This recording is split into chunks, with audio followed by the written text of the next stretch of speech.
하겠습니다. 제가 잊어버리면 달라고 하십시오. 하나님 말씀 찾아보시겠습니다.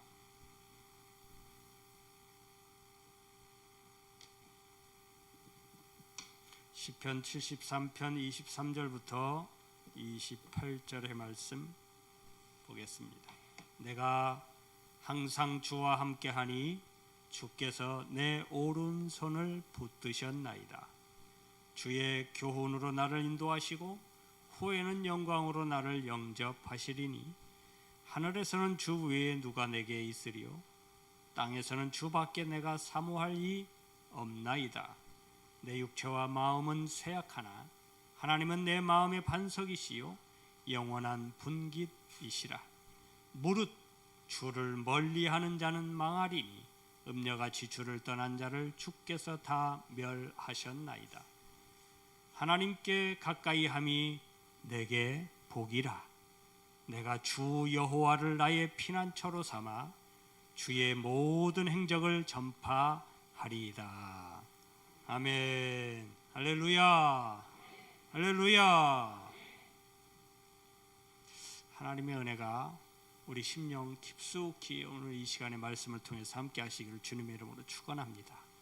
할렐루야. 우리가 매일 보고 있는 저 지긋지긋한 태양이 지구로부터 약 1억 5천 킬로 정도 떨어져 있어요. 정확하게 말하면 1억 4,900만 얼마 이렇게 돼 있는데 1억 한 5천만 킬로가 떨어져 있어요. 굉장히 많이 떨어져 있어요. 이거 한 세월 걸립니다. 가려면 우리 차로 가려면 많이 걸려요. 몇 년 걸립니다. 비행기로 빠른 비행기로 가도 몇 달 걸려요. 그런데 그렇게 멀리 떨어져 있는 태양인데도 이렇게 뜨거워서 못 살겠어요. 그죠? 이 우리나라보다 더 뜨거운 나라는 조금 더 밑에 저 동남아 쪽 그 라인에 있는 그쪽이 더 뜨겁습니다. 지구의 정중앙이 더 뜨거운 게 아니라 그보다 조금 밑에가 더 뜨거워요. 왜 그런지는 아시죠? 지구가 약간 이렇게 기울어 있어서 그래요. 약간 기울어서 그 기울은 것만큼 태양과 정확하게 직각인 정면으로 마주치고 있는 그 지역이 지금 동남아 그쪽 지역 뜨거워요. 1년 내내 뜨거워. 직각으로 보고 있기 때문에. 그러면 태양빛을 햇빛을 약간 비스듬하게 받는 데는 어떨까요? 당연히 춥겠죠. 거의 튕겨나가듯이 빛을 보는 데는 가끔은 밤이 없을 때도 있고 그래요. 그런데도 불구하고 태양빛이 비스듬하게 비치기 때문에 미지근해요. 항상. 그런데다가 겨울 태양과 좀 더 멀어지는 그때가 되면 많이 춥겠죠. 그래서 항상 얼음으로 뒤덮여 있어요. 비스듬하게 빛을 받는 데는 거의 생명력이 없어요. 거의 얼음으로 뒤덮여 있기 때문에 거의 죽음의 땅이죠. 대신 무덥고 정말 못 살겠는 그런 뜨거운 태양빛이 내리쬐는 열대우림, 동남아 이런 데는 생명력이 넘치죠. 오히려 못 살겠는 것 같은데. 우리는 늘 생명력이 넘치는 인생 살기를 원해요. 뭘 해도 생기가 넘치는 인생 살기를 원하지요. 그렇다면 뭔가 생명력을 갖게 하는 에너지의 원천을 우리가 마주보고 아니면 날마다 공급받아야 돼요. 여러분들이 지금 이렇게 앉아있는 이유는 오늘 아침에 식사를 안 하더라도 어제는 했을 거예요. 뭔가 에너지를 앉아있을 수 있는 힘을 줄 수 있는 에너지원을 공급받은 거예요. 근데 그 에너지원은 어디에서 왔을까 따지다 보면 저 햇빛까지 가고요. 햇빛을 만들어 주신 분이 누구신가 따지다 보면 우리는 결국 누가 우리를 이 자리에 앉게 해주셨느냐? 하나님이시죠. 할렐루야. 이 모든 것을 창조하시고 창조하신 모든 것들을 질서 가운데 운행하시고 그 가운데 우리를 이 자리에 앉혀주신 분은 하나님이시다. 할렐루야. 그런 우리가 오늘 하루 이렇게 꼿꼿하게 앉아서 살아갈 수 있는 힘도 하나님이 주신 거다. 아멘. 그런데 어떤 사람은 이렇게 꼿꼿하게, 죄송합니다, 몸이 아파서 그런 게 아니고 마음이나 또 우리의 신앙이 아파서 이 자리에 앉아있지 못하는 사람도 있다 이 말이죠. 근데 왜 그럴까 싶은, 이렇게 쳐다보면, 생각해보면 이 햇빛을 비스듬하게 받아서 그런 거 아닌가 생각이 됩니다. 힘들더라도. 여러분 뜨겁죠? 요즘 밖에 나가기 두려우시죠? 한낮에 정면으로 태양을 마주치기가 무서워요. 그러나 여러분 그 빛을 정면으로 받은 데는 생명이 넘쳐요. 생명력이 넘치게 돼 있습니다. 우리는 뜨겁고 견디기 힘들 것 같지만 그래도 하나님을 마주 봐야 돼요. 하나님의 은혜를 마주 봐야 돼요. 하나님의 말씀을 마주 봐야 돼요. 비스듬하게 있는 듯 없는 듯 멀찍이 서서 이러면 어떻게 될까요? 시들시들해지는 거예요. 오늘 본문 말씀의 배경이 되는 성경은 사무엘상 4장부터 나와요. 여러분들이 시간 나시면 한번 쭉 읽어보시면 재미난 그 전쟁 드라마가 나와요. 그 전쟁에 대한 에피소드가 쭉 나오는데 그 전쟁에서 이스라엘이 몇 번을 패해요. 져요. 그래서 많은 사람들이 죽거든요. 오늘 말씀에 이 당시에 이스라엘의 대제사장이 누구냐면 그 유명한 엘리 제사장이에요. 엘리 대제사장. 그의 아들들 홈니와 비느하스 많이 들어보셨죠? 죄송한 말이지만 홈니와 비느하스는 신앙이 없는 사람이에요. 하나님을 두려워하지 않는데요. 그런 사람들이 대제사장의 아들들이었어요. 여러분 대제사장의 아들들은 나중에 뭐가 돼야 돼요? 대제사장 혹은 제사장이 돼야 돼요. 첫째 아들은 대제사장이 돼야 되고요. 둘째는 그를 돕는 제사장이 돼야 돼요.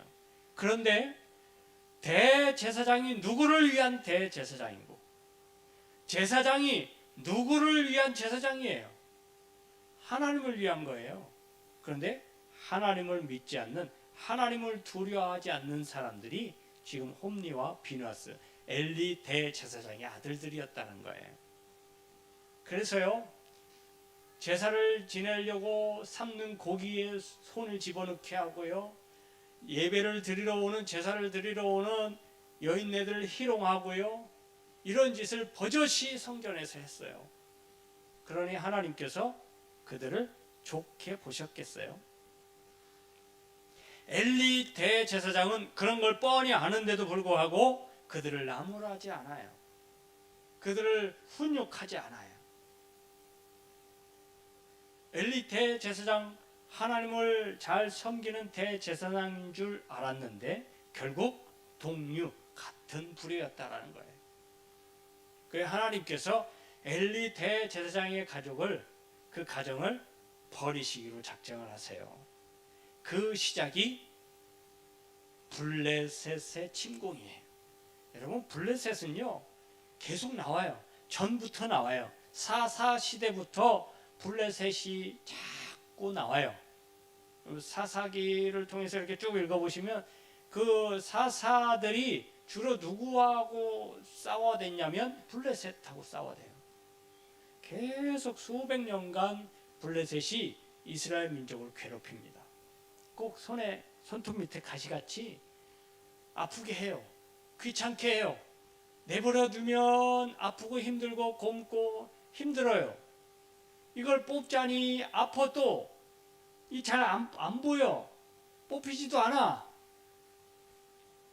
이게 블레셋이에요. 그런데 하나님이 이 블레셋을 이 엘리 대제사장과 그에게 동조하는 모든 이스라엘 백성들의 불신앙을 징계하기 위한 채찍으로 사용하셔요. 그때마다. 블레셋은요 다른 거 없어요. 하나님의 칼이에요. 하나님께서 대신 블레셋을 통해서 이스라엘을 징계하시고자 블레셋을 사용하셨어요. 나중에는 없어졌어요? 아직도 남았어요? 블레셋이 어느 순간부터 안 나와요. 그건 하나님이 하나님의 백성을 훈육하고 징계하기 위해서 깨닫게 해주시기 위한 칼로 도구로 사용하셨지만 하나님의 백성을 건든 백성이에요. 많이 상하게 한 백성들, 족속들이에요. 그래서 하나님이 그 족속에 대해서도 징계를 또 하세요. 그건 나중 일이고요. 오늘 이 엘리 대제사장과 그에게 동조하는 모든 이스라엘 백성들을 징계하기 위해서 블레셋이 침공해요. 그래서 나가서 싸우자, 우리가 충분히 이길 수 있다 라고 가서 싸웠는데요, 졌어요. 실컷 얻어 터졌어요. 그래서 이 싸움의 첫 번째 싸움에서 이스라엘 백성 군사가 4,000명이나 죽어요. 얼마 죽었다고요? 4,000명. 별로 안 죽었네. 별로 놀라지도 않네요. 지금 우리의 한 10배, 100배 가까이 죽은 거예요. 그래도 안 놀라네요. 조금 있다가 놀라세요. 4,000명이 죽어요. 그래서 쫓겨오듯이 물러나요. 물러나서 우리가 왜 졌을까? 분명히 이길 줄 알았는데 왜 졌을까? 우리는 하나님의 백성이고 하나님 택하신 백성들인데 우리가 질 이유가 없는데 졌다. 왜 졌을까? 라고 전쟁 패망의 원인을 찾기 시작해요. 이 이스라엘의 장로들이 모여서 잘 찾아보니까 뭐 때문에 진 것 같습니까? 하나님을 멀리해서 그래요. 하나님의 백성이 하나님을 멀리했어요. 그래서 하나님이 이 싸움을 지게 하셨구나. 그걸 깨달아요. 여러분 같으면 그걸 깨달았으면 그게 원인이라고 딱 밝혀졌으면 그게 진짜 같으면 여러분 같으면 어떻게 하겠어요? 당장 교회로 나와서 하나님 앞에 무릎 꿇지 않겠어요? 만사를 다 제껴놓고 내가 지금 죽게 생겼는데 친구를 만나는 게 무슨 소용이 있고 사업하는 게 무슨 소용이 있고 내가 지금 당장 죽게 생겼는데 직장이 무슨 소용이 있고 여러분 당장 죽게 생겼으면 아무 소용이 없는 거예요. 그러니 여러분 같았으면 저 같았어도 하나님 살려주세요. 우리가 무엇을 잘못했는지 깨닫게 해주세요. 분명히 하나님께서 우리를 지게 하신 이유가 있으신 것 같은데 알게 해주세요. 당장 나와서 기도할 거 아니에요. 할렐루야. 여러분 기도할 거예요? 안 할 거예요? 이렇게까지 하나님이 몰아가셨는데도 잘 모르겠다. 한 번 더 해보지 뭐. 이렇게 하실래요?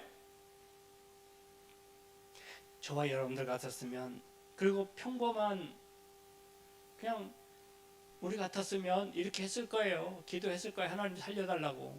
그런데요, 여러분 희한한 처방을 내려요. 이 장로들이 뭐라 그러냐면 야, 우리에게 여호와의 법궤가 없어서 우리가 졌다. 그러니 여호와의 법궤를 살라에서 가져오자.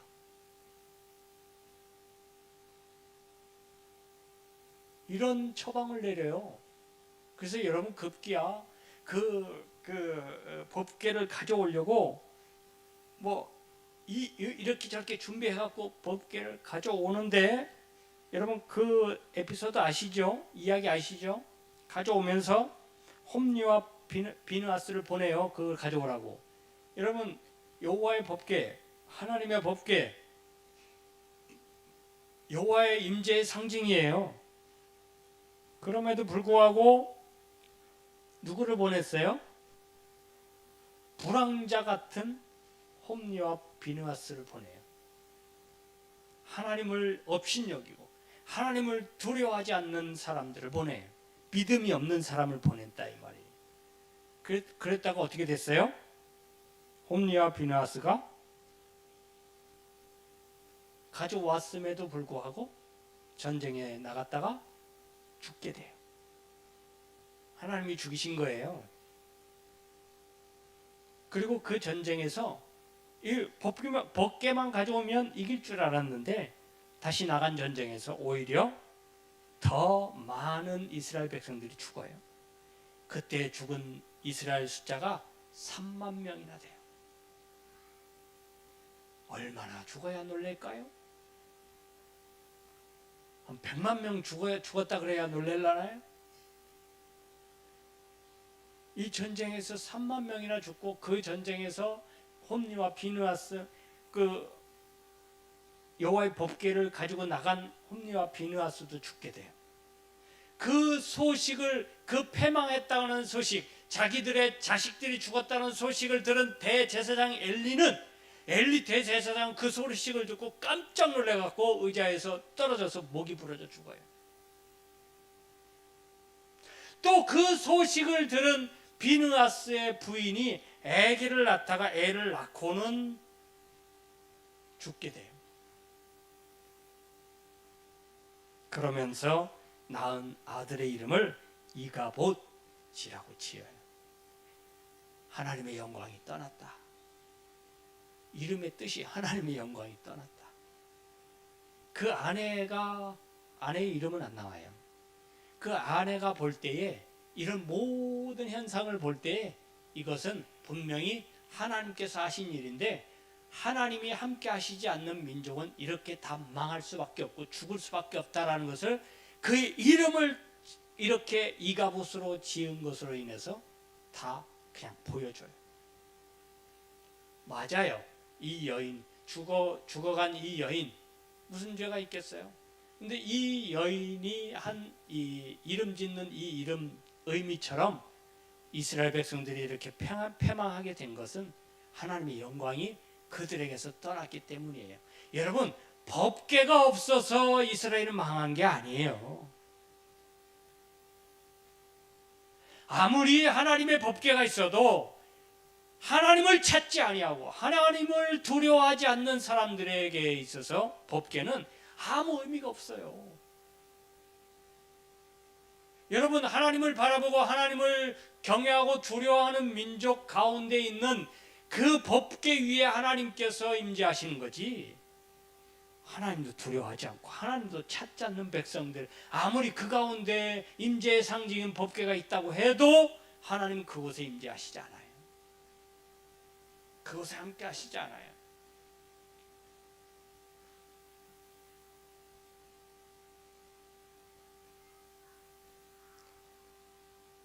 이런 일들이 일어나고 엘리 대제사장이 죽고 난 후에 그 후임으로 그 아들들이 다 죽었기 때문에 그의 밑에 있었던 사무엘이 대제사장이 되죠. 이 사무엘이 제사장이 되어서 선지자가 되어서 이스라엘을 이끌어 가는데, 여러분 보십시오. 사무엘은 분명히 하나님과 가까웠던 사람이에요. 하나님의 음성을 들었던 사람이에요. 하나님의 음성을 듣고 말하고 생각할 줄 아는 사람이에요. 그래서 이 모든 일들의 배후에는 하나님이 계시다라는 것을 알고 있었던 사람이에요.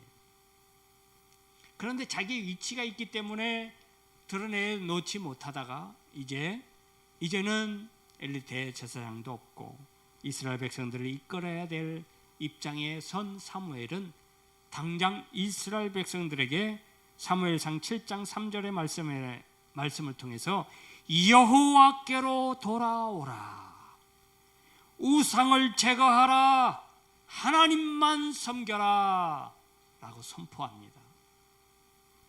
그러면서 회개하라고, 금식하면서 회개하라고. 여러분, 2번의 실패를 맛보았잖아요. 그리고 엘리 대제사장 집안의 비극을 그들이 보았잖아요. 이렇게 가다가는 엘리 대제사장의 집안뿐만 아니라 우리 집안도 그렇게 되겠구나. 위기의식을 느낀 이스라엘 백성들은 사무엘 선지자의 말을 듣고 회개하기 시작합니다. 자기들이 가지고 있었던 아세라 목상, 바알 신상들을 다 제거하고 하나님만을 섬기기로 작정하고 금식하면서 기도합니다.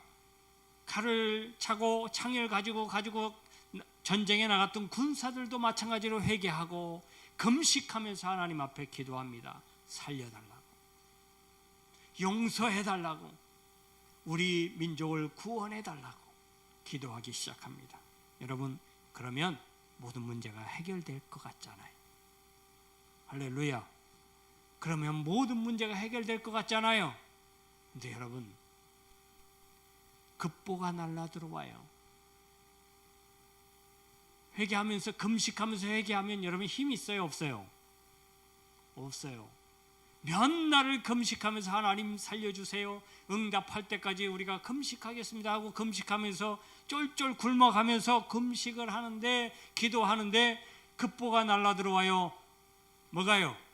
블레셋이 쳐들어왔다고. 아니, 이렇게까지 하면, 회개하고 금식하고 막 이러면 여러분, 하나님이 못 쳐들어오게 막아주셔야 되는 거 아니에요? 그런데 안 막아요. 하나님이 이스라엘을 시험하실 모양이에요. 블레셋의 궁뎅이를 툭툭 쳐서 또 침공하게 해요. 블레셋은 두 번의 앞선 전투에서 크게 승리했기 때문에 살기등등하고 막 이번에도 우리가 이길 것이다 하고 우하고 몰려 들어왔어요. 여러분, 이스라엘 백성들이 싸울 힘이 있어요? 이스라엘 편에 서 있었던 이스라엘 군사들의 힘이 있습니까? 싸울 힘이 없어요. 이제 일어서기도 힘들어요. 몇 날을 굶었기 때문에, 금식했기 때문에. 여러분, 금식해서 영적으로 새 힘을 얻고 여러분 영이 강건해지는 건 강건해지는 건데, 여러분 육신은 배고파요. 힘이 없어. 금식해 보셨잖아요. 3일 금식해 보셨죠? 일주일 금식해 보셨나요? 40일 금식 혹시 해보신 분 계시나요? 금식하고, 야, 금식했더니 하나님 내게 샘을 주셔서 난 밥 안 먹어도 힘이 나고, 이런 분 한 명도 없더라고.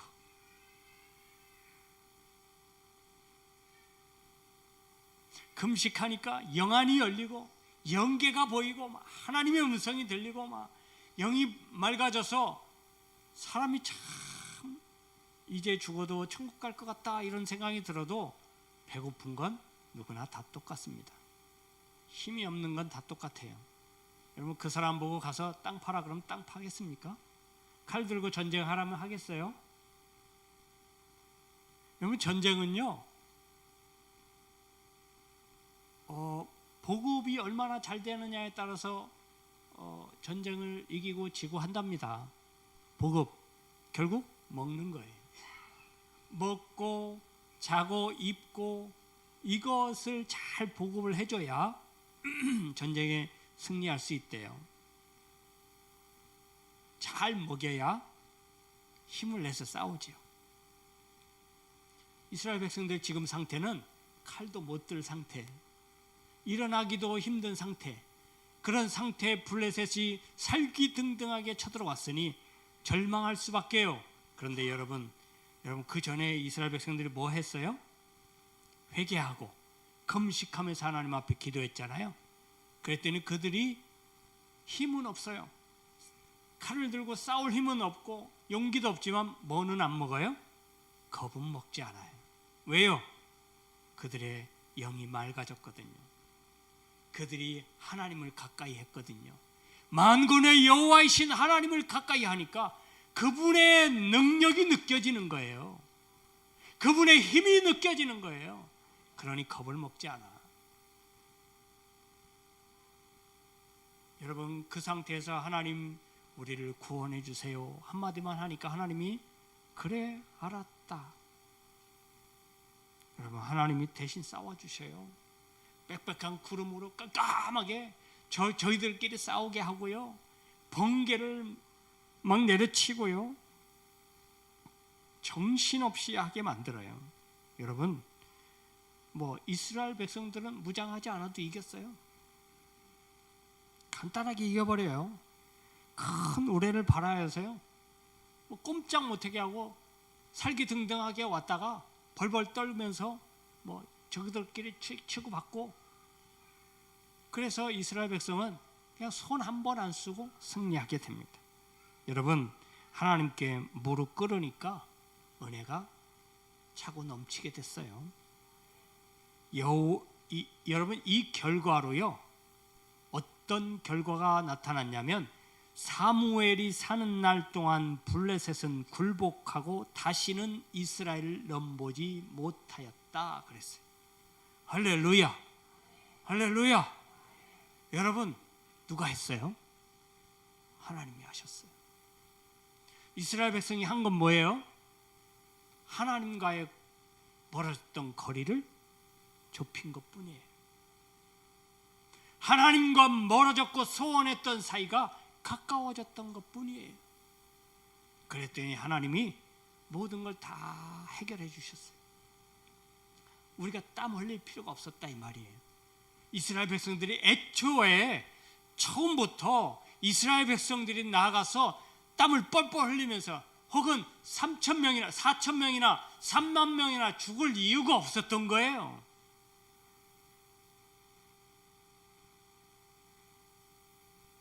하나님과 멀어졌던 그것 때문에 이런 희생이 있었던 거예요.